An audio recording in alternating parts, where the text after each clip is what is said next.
So as you mentioned, everything that we do at Crover is focused around that Crover robot, in the sense of a device that can swim to liquids and powders. So anything from sand dunes, think like the movie Dune, of the worm going through sand to grain balls, which has been our focus so far. And the reason why we've been focused on grain storage is that it is still today the main bottleneck in the grain, in the midstream of the grain supply chain. It being the sole phase with the highest post-harvest losses before consumption. Now, when we're talking about the grain supply chain, a lot of people don't realize how complex it is and many things are involved. So here is a quick diagram of a typical grain supply chain, although it can vary in some situations. And when we talk about post-harvest, we kind of mostly mean that the midstream kind of dotted in there. And the bits highlighted in red is where storage usually happens. Although when you're transporting grain for periods of time, it must become similar to storage situation. For example, in cargo ships as well. And usually people make the distinction between on-farm storage, which is the bit to the left, which is where a farmer is storing their own produce on site, be it in sheds or silos, and off-farm storage, which is usually done in centralized sites, usually owned by the likes of cooperatives serving the farmers in the area, grain merchants, port operators, and processors sometimes as well. Now, when you're storing grain for long periods of time, the main issue is in maintaining the quality of the grain is that if the temperature and the moisture of the grain are too high, you can allow infestations like insects and molds to develop. So anything coming from the field will have some amount of biological entity in it, and if the conditions are not right, these things will start to grow and reproduce. So when people talk about integrated pest management in grain storage, it is mostly about maintaining the temperature and the moisture of the grain within safe ranges that hinder the growth of infestations.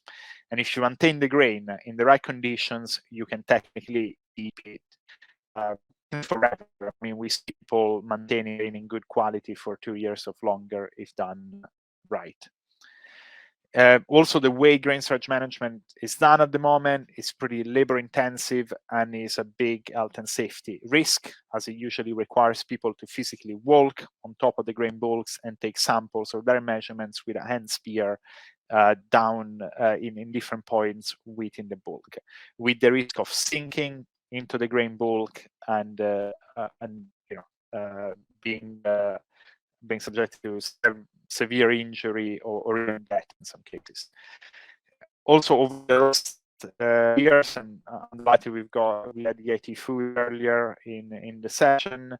The European Union and a lot of other governments have been implementing measurements to push towards integrated pest management practice in grain storage as well, and more away towards heavy chemical fumigation of grain in storage. So by now, mostly only phosphines and CO2 are allowed as fumigants in grain storage. So we usually say that grain storage units are like black box at the moment. Like you can measure fairly well what quality is going in and what quality is going out, so as grain is flowing effectively, if you've got the right technology in place. At the moment, there's no technology other than ours that can provide a clear map of conditions within the bulk of the grain while the grain is being static in there. In fact, the main solutions available during storage can be divided in two main classes. We've got on the left that sampling and measurements that I was talking about earlier, bring a person to walk on the bulk and take measurements where they can reach.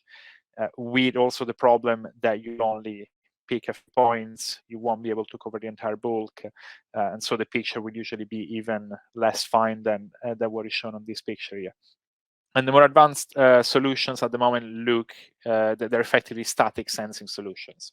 So I guess you can call them IoT solutions in a way, as they are static sensors measuring conditions that are at one point or at a few points within the bulk. But because we're talking about pretty large terrain, often 20 meters by 30 meters or more, if you have only the static solutions, you will usually not identify a problem in the early onset, but only once it's developed to a significant size, meaning that you will only identify it once the majority of the bulk has been infected or a significant portion of it. So what we developed is a robot that I was talking about, which spins through the grain, and we've developed around it a grain storage management system so that the Crover robot has on board the temperature and moisture sensors and measures those two parameters as it's moving through the bulk of the grain, building a 3D map of conditions within the bulk. That map of conditions can then be visualized on our online web platform, along with historical variations in conditions, so that if you're a grain operator, you can see the current conditions, how conditions have varied over time, and you can identify if any action is required and the best time to take that action. Now, the reason why we've been able to develop this type of device is thanks to our proprietary technology for locomotion in bulk solids. In simple terms, what we've discovered is that there is a coupling between rotational and translational motion in granular media, which is what propels our Crover robot through, and on which we've been granted already a UK patent, and we have pending international filings. Here's a quick overview of our web app as well, where a user can log in, see an overview of the different sites that they've got for each site, see an overview of the different storage units, and then go into each of them and see a detailed map of conditions for each, as well as managing the various devices that they've got. The product's not commercial yet, but we're launching it early next year. With two pricing options. The primary one is a service license fee, where grain storage operators can pay a yearly fee for lease of the hardware, management of the data, and access to the web app, as well as some remote support. And the second option is a capital purchase plus the optional app subscription. Now, because our mission is that of saving grains, there is obviously a strong social and environmental impact to be at, going from making sure that more grain reaches the end of the supply chain, so making sure that less production is required for the same final outputs. Also, the side of kind of reducing the extensive use of pesticides towards a kind of more natural approach, and also reducing the amount of mycotoxins that end up in the grain, and which currently contaminate about 1/4 of the world food supply.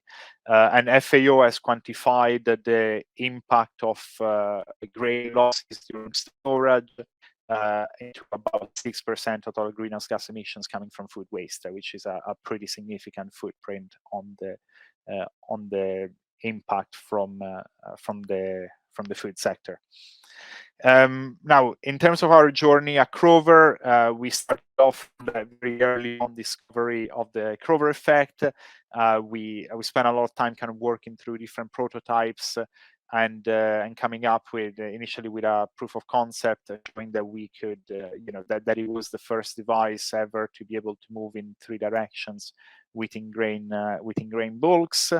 And also kind of implementing some initial sensor readings and making them work for different types of crops, the primary ones being wheat, barley, and paddy rice.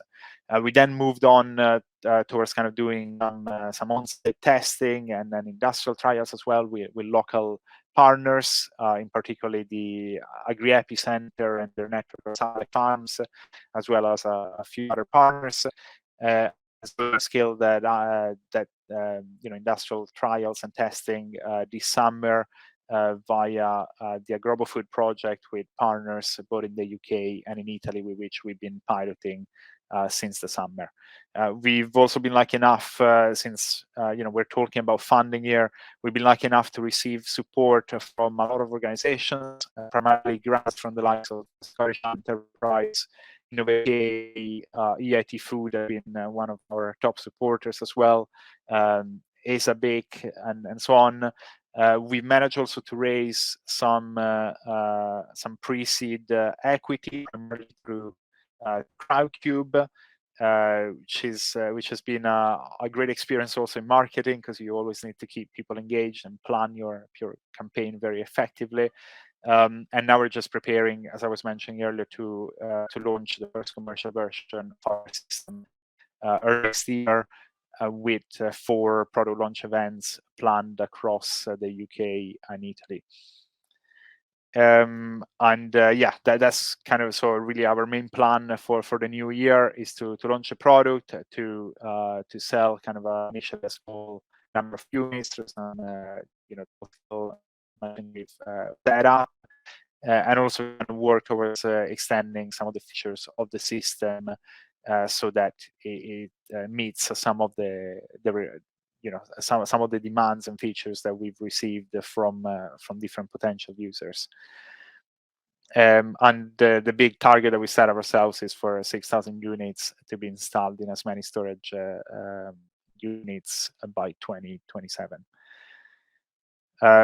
So one of the great things of through the journey, and initially it was just myself, but I've been lucky enough to then meet my co-founder Artyom, and then from there, through the funding that we received, to kind of grow a fantastic team. There's only a portion of it shown here, but we're basically 14 full-time